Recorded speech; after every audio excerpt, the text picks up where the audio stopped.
કેમ છો ખાખીના યોદ્ધાઓ? First of all તો તમને બધાને છે હેપી મકર સંક્રાંતિ. આજના દિવસમાં છે તમે ઘણી બધી છે એ સારો સમય વિતાવ્યો હશે. બીજું એક એ કે બધાને છે કોલ લેટર આવી ગયા છે, બરાબર? એટલે બધાને ખબર પડી ગઈ હશે કે આપણે છે કે દિવસે ક્યાં ગ્રાઉન્ડ પર દોડવા જવાનું છે. તો તમને છે એ તમારો ટાઈમ મળી ગયો હશે કે આપણે આ ટાઈમે દોડવા જવાનું છે. તમે એ પ્રમાણે છે શેડ્યુલ બી બનાવી લીધું હશે કે અમારે છે આટલા કે આટલા દિવસમાં છે એ દોડવા જવાનું છે, બરાબર? ક્યાં વારો આવ્યો છે બધાનો એ કોમેન્ટ કરીને જરૂરથી જણાવી દેજો. ટાઈમિંગ કેટલો આવે છે એ પણ છે એ જરૂરથી જણાવી દેજો. આજે છે એ થોડીક ગ્રાઉન્ડને લઈને વાતો કરવાની છે કે ગ્રાઉન્ડ પર જાઓ તો ત્યાં છે તમને કઈ પ્રોબ્લેમ આવી શકે, બરાબર? તમારે છે કઈ બાબતોનું અત્યારથી ધ્યાન રાખવું. પહેલું તો એ કે કોલ લેટર છે ને તમે ડાઉનલોડ કરો ને તો ત્યારે છે તમારી પીડીએફ ફોર્મેટમાં ડાઉનલોડ કરવાના, સ્ક્રીનશોટ નહીં લેવાનું. તમે સ્ક્રીનશોટ લેશો ને એટલે શું થશે કે એમાં જે બારકોડ નંબર છે તમારા કન્ફર્મેશન નંબરની પહેલા, બરાબર, ઉપર છે એ બારકોડ છે ને એ ત્યાં સ્કેન નહીં થાય. ગયા વખતે જ્યારે મારો વારો હતો ત્યારે ઘણી ગર્લ્સને આ પ્રોબ્લેમ આવેલી હતી. એટલે પછી ત્યાં જઈને તમે વિચારો કે તમારે બારકોડ સ્કેન નથી થતો, તમારે એક બાજુ એ ટેન્શન આવે છે, તમારે રનિંગનું ટેન્શન છે એ તો અલગથી. એટલે આવ્યું છે એ પ્રોબ્લેમ ત્યાં અવોઇડ કરો એ વધારે સારું રહે. એટલા માટે શું કરવાનું કે પીડીએફ ફોર્મેટમાં ડાઉનલોડ કરવાનું, અને પીડીએફમાં ન થતું હોય તો તમે જ્યાં બી પ્રિન્ટ કરાવવા જાઓ ને ત્યાં એ લોકો પાસે કહેવાનું કે તમે લોકો તમારો બર્થ ડેટ ને કન્ફર્મેશન નંબર એ લોકોને આપશો ને એટલે એ લોકો પોતાની રીતે ડાઉનલોડ કરી પીડીએફ ફોર્મેટમાં અને ત્યાંથી છે પ્રિન્ટની કાઢી દેશે. આવી રીતે કરવાનું. સ્ક્રીનશોટ ના લેતા મહેરબાની કરીને, કારણ કે ઘણા લોકોને છે પ્રોબ્લેમ આવે છે ને ત્યાં જઈને પછી હેરાન થવું એ થોડુંક અઘરું કહેવાય. એટલે છે પહેલું તો તમારે સ્ક્રીનશોટ નહીં લેવાનું. બીજું એ કે મને અમુક છે ને એ ઇન્સ્ટાગ્રામમાં એવી બી કોમેન્ટ હતી કે બેન અમારે છે અહીંયા ટાઈમિંગ નથી આવતો તો ત્યાં જઈને છે એ શું થશે, અમારે આટલા દિવસની વાત છે તો અમારાથી દોડાઈ જશે કે કેમ? તો જો ત્યાં છે ને ઘણી બધી ગર્લ્સ દોડતી હોય, ભાઈઓને બી છે ઘણા બધા ભાઈઓ દોડતા હોય છે, બરાબર? એટલે તમારે કદાચ અહીંયા છે એ ટાઈમિંગ ના આવતો હોય, બરાબર, તો બી તમે ત્યાં દોડશો ને તો ત્યાં તમારે એવું થાય કે તમારે છે એ થોડોક વધારે ટાઈમિંગ આવી જાય. મતલબ કે તમારે એવું થાય કે તમારે છે ત્યાં તમે સ્પીડમાં દોડી જાઓ. મતલબ તમે સમજો કે અહીંયા તમારે કમ્પ્લીટ ના થતું હોય ને ત્યાં છે ને ઘણા બધા લોકો દોડતા હોય. એટલે ત્યાં છે એ બધાને લોકોને જોઈને જોશમાં તમને ખબર હોય કે આજ છે મારે છેલ્લો દિવસ દોડવાનું છે, બધી છે એ એનર્જી લગાવી જ દેવાની છે. તો ત્યાં તમે જાઓ ને તો તમારી છે ને 60-70 સેકન્ડ તો ઓલરેડી ઓછી થઈ જાય. તમે અહીંયા ઘરે જેટલું દોડતા હોય ને જેટલી સ્પીડમાં એનાથી તમારે ઘરે જે ટાઈમિંગ આવતો હોય ને એના કરતાં 60-70 સેકન્ડ ઓલરેડી ઓછો ટાઈમિંગ આવે છે. મારે ગયા વખતે એવું જ થયેલું હતું, બરાબર? અને એવી રીતે જ મારે કમ્પ્લીટ થયેલું હતું. બાકી મારે ઘરે ક્યારેય પણ ટાઈમિંગ નહોતો એવું, પણ ત્યાં ટાઈમિંગ છે આવી ગયું હતું. 8 મિનિટ 44 સેકન્ડમાં કમ્પ્લીટ થઈ ગયું હતું. બાકી છે મારે ઘરે કોઈ દિવસ 9 મિનિટ 30 સેકન્ડમાં બી કમ્પ્લીટ નહોતું થયું. એટલે તમારે છે ને 60-70 સેકન્ડ તો ઓલરેડી ઓછી થઈ જાય. એટલે ટેન્શન નહીં લેવાનું. જે દિવસે બી આપણો વારો હોય તે દિવસે જવાનું. અત્યારે છે પ્રેક્ટિસ ચાલુ રાખવાની.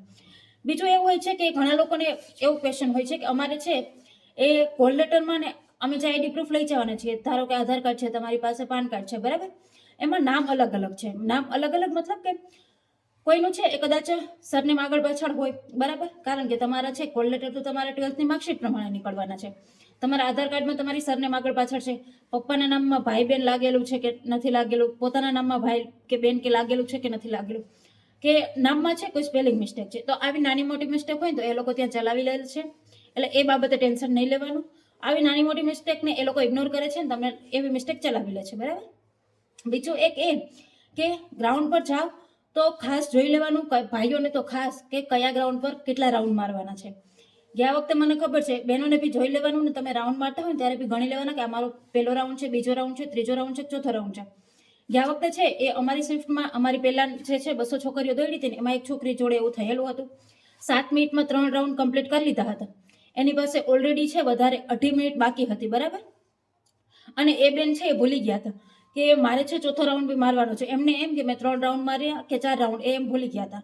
એટલે એમને એમ કે મેં 4 રાઉન્ડ મારી લીધા છે. પછી જ્યારે છે એ રિઝલ્ટ આવ્યું, કેમેરા ચેકિંગ થયું ને પછી એમને ખબર પડી કે મારા 3 જ રાઉન્ડ લાગ્યા છે. તો આવી સિલી મિસ્ટેકના લીધે છે તમે હરીફાઈમાંથી બહાર નીકળી જાઓ એ ના થાય એના માટેનું ખાસ ધ્યાન રાખવું. બીજો એક ક્વેશ્ચન હોય છે કે અમારે છે કોલ લેટરમાં ટાઈમિંગ લખેલો હોય એ ટાઈમિંગે પહોંચવાનું કે એનાથી કેટલું વહેલું જવાનું એમ. તો જો તમારે છે ને એ તમારે કોલ લેટરમાં જેટલો બી ટાઈમિંગ લખેલો હોય ને એનાથી બને ને એટલું વહેલું જતું રહેવાનું. તમારે ધારો કે તમારે છે કોઈને 21 તારીખે વાલો છે, પહેલા જ દિવસે વાલો છે, બરાબર? તમારે કોલ લેટરમાં લખેલો છે 6 વાગ્યાનો ટાઈમ અથવા તો 7 વાગ્યાનો, તમે ત્યાં 5 વાગ્યામાં જઈને પહોંચી જશો ને તો બી તમને દોડાવશે.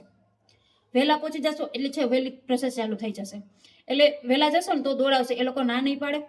એ લોકો ખાલી છે ને એ તારીખ જોવે છે કે તમારો આ તારીખે વારો છે કે નહીં. આજે એ તારીખ છે ને એ તારીખે તમારો વારો છે તો તમે વહેલા પહોંચી ગયા તો તમને વહેલા દોડાવશે. જે લોકો મોડા આવશે એ લોકોને મોડા દોડાવશે. એટલે બને એટલું વહેલું જતું રહેવાનું. બહુ છે રાહ નહીં જોવાની કે મારો 7 વાગે છે એન્ટ્રી છે તો મને 7 વાગે ગ્રાઉન્ડમાં, એવું કંઈ નથી હોતું. વહેલા જતા રહેશો તો વહેલા છે તમારું રનિંગ તમને દોડાવી દેશે. અને છે એ ફ્રી 7 વાગે જશો ને તમે તો તમને 11 વાગ્યાની આસપાસ ફ્રી કરશે. કારણ કે તમારું છે એક ત્યાં અંદર છે ઘણી બધી પ્રોસેસ હોય છે. તમે છે ઘણા વિડીયો જોયા જઈશે કે તમને લોકોને છે એ વેઇટિંગ એરિયામાં બેસાડશે અને પછી તમને છે એ ચેસ્ટ નંબર આપશે. તમને છે એ પગમાં છે એ ઓલી RFID છે એ લોકો બાંધશે ને પછી છે તમને પાછા વેઇટિંગ એરિયામાં બેસાડશે. પછી તમારું છે ગ્રાઉન્ડ લેશે. પછી તમને છે પાછા અંદર ગ્રાઉન્ડમાં બેસાડશે. પછી ત્યાં છે એ બેસશો એટલે તમને પાસ થયેલા છે કે ન પાસ થયેલા છે એ લોકોના ચેસ્ટ નંબર બોલશે. જે લોકો ફેલ થયેલા હોય છે એ લોકોને પોતાનો ટાઈમિંગ બતાવવામાં આવે છે અને ત્યાં છે તમારી સિગ્નેચર કરીને તમને છે એ હાલતા કરી દેવામાં આવે છે કે હવે તમે લોકો જાઓ.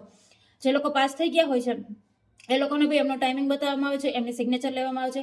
એ પછી છે એમને ફરીથી છે એ બીજી જગ્યાએ મોકલવામાં આવે છે. ત્યાં છે એ બહેનોની હાઇટ માપવામાં આવે છે, ભાઈઓની ચેસ્ટ અને હાઇટ બંને માપવામાં આવે છે. કોઈને હાઇટમાં કંઈ પ્રોબ્લેમ આવે છે તો એ લોકો છે રીઅપ્લાય કરી શકે છે કે અમારી છે ફરીથી હાઇટ માપવી છે. એટલે આ લાંબી પ્રોસેસ હોય છે. અને ત્યાં છે એ ઘણી બધી ગર્લ્સ હોય છે, ઘણા બધા બોયસ હોય છે, બરાબર. એટલે ત્યાં પ્રોસેસ લાંબી હાલતી હોય છે, ઘણા બધા લોકો હોય છે. એટલે આ છે ને એ પ્રોસેસમાં ઘણો બધો ટાઈમ જતો રહે. એટલે જેટલા વહેલા જશો ને એટલે તમારી વહેલી પ્રોસેસ ચાલુ થઈ જશે. અને તમે છે એ જેટલો વહેલો દોડવાનો વારો હોય ને એટલો તમને ફાયદો રહેશે. એક તો આ હતું. પછી છે એ ઘણા લોકોને એ બી ક્વેશ્ચન હોય છે કે અમને છે ત્યાં વોચ લઈ જવા દે છે કે નહીં, બરાબર. તો જો હું રાજકોટના ગ્રાઉન્ડની વાત કરું ને તો ગઈ ભરતીમાં એવું થયેલું હતું. અમારી શિફ્ટમાં જે બી હતા કોન્સ્ટેબલ મેડમ, PSI મેડમ હતા, જે લોકો એ લોકો કહેતા હતા કે ત્યાં છે ઓલરેડી વોચ લગાવેલી હોય છે, બરાબર. એટલે તમને છે એ સ્માર્ટ વોચ નથી લઈ જવા દેતા. કાંડાવાળી ઘડિયાળ છે ને એ તમને અંદર લઈ જવા દે છે. પણ જે મેમ હતા ને એ મેમનું કેવું એવું હતું કે ત્યાં વોચ ઓલરેડી લગાવેલી છે એટલે તમે વોચ કાઢી નાખો. જે લોકો કાંડાવાળી ઘડિયાળ પહેરી આવ્યા હતા ને એ લોકોને બી ત્યાં પહેરવા નથી દીધી. તમે ધારો તો તમે લઈ જઈ શકો છો. તમારી જોડે તમારી હુડી હશે, સ્વેટર હશે, બરાબર, એમાં તમે રાખી શકો છો. એના છે એ તમે પોકેટમાં રાખી શકો. પહેરવા દે તો ઠીક છે, બાકી પોકેટમાં રાખી દેવાની, બરાબર. એટલે બાકી છે એ ત્યાં મોટે ભાગે મોટી છે ક્લોક લગાવેલી જ હોય છે, બરાબર. ત્યાં ટાઈમિંગ બતાવતું જ હોય છે. એટલે ટાઈમિંગનું એ ટેન્શન નહીં લેવાનું કે અમને કેમ ખબર પડે, બરાબર. બાકી તમે ધારો તો તમે કાંડાવાળી ઘડિયાળ લઈ જઈ શકો છો. બાકી છે એ સ્માર્ટ વોચ નથી લઈ જવા દેતા. બીજું એ કે અમારે કયા ડોક્યુમેન્ટ લઈ જવાના. તો જો કે ઓલરેડી તમને લોકોને કીધેલું જ છે કે તમારે છે એ કોલ લેટર અને એની સાથે કોઈ ID પ્રૂફ લઈ જવાનું હોય છે. અને બંનેમાં છે એ બંને ત્યાં સુધી નામ સેમ હોય. બાકી થોડું આગળ પાછળ હોય તો ચાલી જાય. બાકી કોઈ વધારે નથી લઈ જવાનું હોતું. કોઈ બીજો છે મોટો સામાન નથી લઈ જવાનો હોતો. તમે છે તમને ઠંડીથી બચવા માટે તમે ખુદે સ્વેટર પહેરેલું હશે કે કંઈ છે એ મફલર બાંધેલું હશે એ તમે અંદર લઈ જઈ શકો. અને તમે છે એ તમારો કોલ લેટર ને તમારું ID છે તમારે રનિંગ કરતા પહેલા તમારા ખુદના જ પોકેટમાં રાખવાનું હોય છે. એટલે એવું પોકેટવાળા કપડાં પહેરી જાવ તો વધારે સારું રહેશે એમ. બાકી છે અમુક ગર્લ્સ છે એ ડ્રેસ પહેરીને બી આવતી હોય છે, શોર્ટ્સ પહેરીને આવતી હોય છે. પણ પોકેટવાળા લઈ જાઓ તો સારું રહેશે. કારણ કે તમારું છે એ કોલ લેટર અને તમારી ID તમારે ખોવાય નહીં, તમારે છેલ્લે સુધી જરૂર પડશે. એટલે એ છે એ જોડે રાખવાનું હોય છે. બાકી બીજા કોઈ વધારે ડોક્યુમેન્ટ નથી લઈ જવાના હતા. અને ત્યાં છે એ જેટલા બી લોકો હોય છે, જેટલા બી ત્યાં છે એ બંદોબસ્તમાં જેટલા બી લોકો હોય છે ને એ બધા મોટે ભાગે છે ને બધા મોટિવેટ જ કરતા હોય છે કે દોડો દોડો દોડો. કદાચ કોઈ છે એ ગર્લ્સ પાછળ રહી જાય છે, કોઈ ભાઈઓ પાછળ રહી જાય છે તો એ લોકોને છે માઇક પર ચિલ્લાઈને બોલાવતા હોય છે કે તમે લોકો દોડો. તમારો ચેસ્ટ નંબર લઈને તમને કહેશે કે તમે દોડો. અને એટલે ત્યાં ચિંતા નહીં કરવાની. ત્યાં ઓલરેડી તમને મોટિવેશન મળશે જ કે મારે કેમ દોડવું, શું કરવું, તે દોડી જવાનું.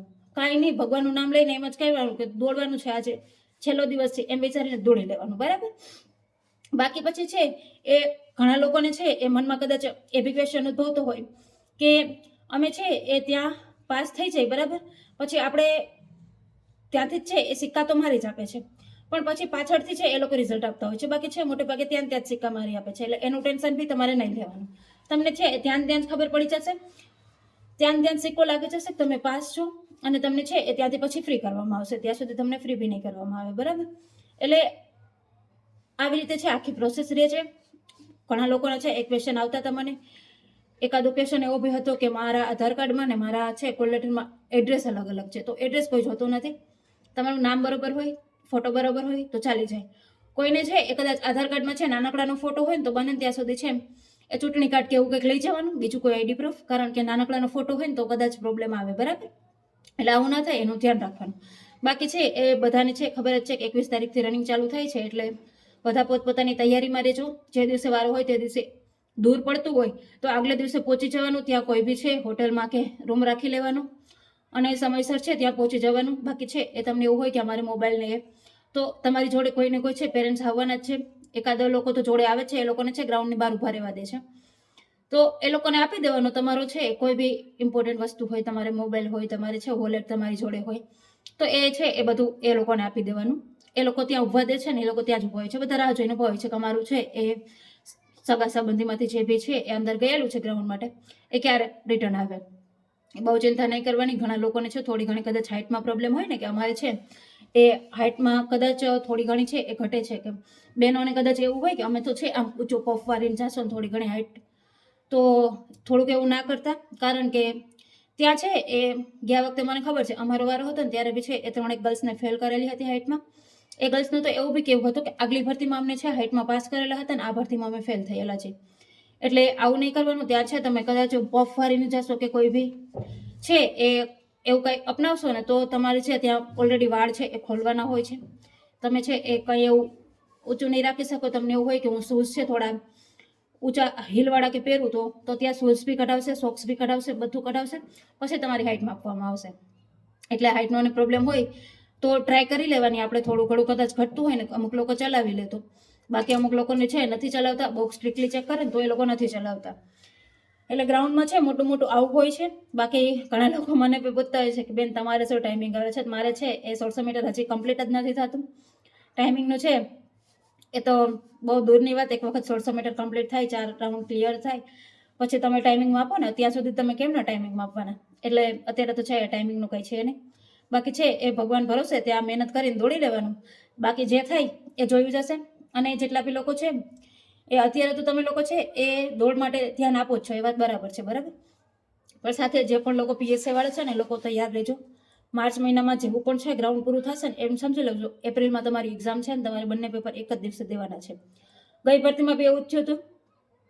ફેબ્રુઆરી સુધી છે એ કદાચ જાન્યુઆરીમાં ગ્રાઉન્ડ છે 8 જાન્યુઆરીથી ચાલુ થયું હતું ને ફેબ્રુઆરી સુધી ચાલ્યું હતું. એક માર્ચ મહિનો ગયો હતો ને એપ્રિલમાં મને એક ખ્યાલ છે ને ત્યાં સુધી બીજા વીકમાં કે એક્ઝામ હતી એપ્રિલમાં. એટલે છે એ પીએસઆઈની એક્ઝામ બહુ વહેલી લઈ લેશે. પાર્ટમાં મેથ્સ વાળો છે, મેથ્સ રિઝનિંગ વાળો પોર્શન, એમાં તમને પ્રોબ્લેમ આવતી હોય તો આપણા પ્લેલિસ્ટમાં વિડીયો છે એમાં જોઈ લેજો તમે. તમને ખબર પડે કે અમારે શું કરવું શું ના કરવું. પેપર છે એ હાર્ડ આવશે એના માટે બી તૈયાર રહેજો. અને બાકી છે તમને આના સિવાય કોઈ બી ક્વેશ્ચન ઉદ્ભવતો હોય, ગ્રાઉન્ડને લઈને હોય, પાર્ટ 2 ને લઈને હોય, પાર્ટ 2 ને લઈને તો છે આપણે નજીકમાં વિડીયો બનાવશું, પણ હા છે હમણાં થોડો ઓછો ટાઈમ મળે છે, પણ એ વિડીયો બી છે ટૂંક સમયમાં લાવશું. બાકી તમને આના સિવાય કોઈ બી ક્વેશ્ચન ઉદ્ભવતો હોય મનમાં તો કોમેન્ટમાં જરૂરથી પૂછજો. હું છે સમય મળે બધાના છે એ કોમેન્ટનો જવાબ આપવાની ટ્રાય કરીશ. બાકી પછી આપણે છે મળશું નવા વિડીયોમાં નવી માહિતી સાથે.